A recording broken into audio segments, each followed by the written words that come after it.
এমনও একদিন গিয়েছে আমাদের ৩ বেলা না খেয়ে থাকছি। এতটা অভাব আমাদের ছিল, মাছ দিয়ে ভাত তো দূরের কথা। সপ্তাহে ১ দিন মাছ দিয়ে ভাত খেয়েছি কিনা দো ভরসা। কখনো বাবাকে বলিনি যে, "বাবা আজ মাছ কিনে নিয়ে আসো।" মাঝে, মাঝে মাকে বলতাম যে, "মা ৫-১০ টাকার ছোট মাছ কেনো।" তখন এই মাছগুলো অনেক সস্তা ছিল। তবু আমার বাপ-মার এই ছোট মাছ কেনার সামর্থ্যই ছিল না। আর এখন এই মাছগুলোর কিন্তু অনেক দাম। তারপরেও মাঝে, মাঝে এই মাছগুলো কিনে খেতে পারি। আর তখন এতটা অভাব ছিল যে একদিন যেদিন খেয়েছি একবেলা আর ২ বেলাই না খেয়ে থাকছি, বা কতদিন ২ বেলা খেয়েছি আর একবেলাও না খেয়ে থাকছি। বাবা দিনমজুরি কাজ করত। যেদিন কাজ থাকতো সেদিন চাউল-ডাউল কিনে আনতো। আর যেদিন কাজে যেত না, কাজ থাকতো না, সেদিন আর না খেয়ে থাকতে হতো। কাজে গেলে তো টাকা পাবে, তাছাড়া তো আর টাকা পাবে না। এতটা অভাবে আমরা মানুষ হয়েছি। সেই দিনগুলোর কথা মনে পড়লে খুব খারাপ লাগে, খুব কষ্ট লাগে।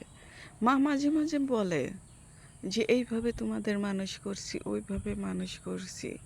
এখন বড় হয়ে বুঝি, শুনলে খুব খারাপ লাগে। মায়ের যখন কষ্টর কথা শুনি, তখন মাকে বলি, "মা, এখন তো সুখ পাইছো, এখন থাক, এগুলো আর তুলো না।" তখনকার কথা শুনলে এখন খুব কষ্ট লাগে, অঝরে চোখ দিয়ে পানি পড়ে। মাকে চুপ করে রাখি, কিন্তু নিজের অন্তরটা ফেটে যায়, সেটাকে মাকে আর বোঝাতে পারি না। মাঝে, মাঝে আমার ছোট ভাই বোনগুলো অনেক বিগড়ে করতো, কান্না করতো, মার সঙ্গে জেদ করতো যে, "এটা দিয়ে খাবো না, ওটা দিয়ে খাবো না, তুমি মাছ কেনো না।"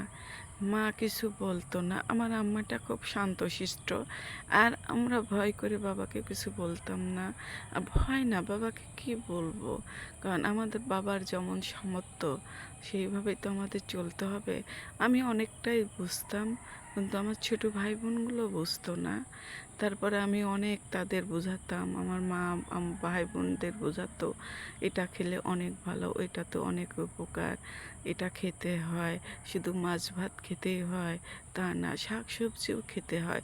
এইভাবে অনেকভাবে আমার আম্মা বুঝিয়ে আমাদের ছোট ভাই বোনদের খাওয়াতো।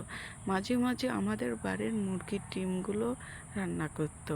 আমার আম্মা অনেক মুরগি পালতো। তখন আমাদের বাড়ি অনেক মুরগি, কবুতর, হাঁস হতো। এখন আর হয় না। একসময় আমাদের বাড়ি হাঁস মুরগির অভাব ছিল না। সেগুলো বিক্রি করে মাঝে, মাঝে হয়তোবা মাছ, চাল, ডাল, যখন বাবার কাজ থাকতো না, তখন এই হাঁস মুরগি বিক্রি করেই আমার আম্মা ১ দিন ২ দিন চালাতো।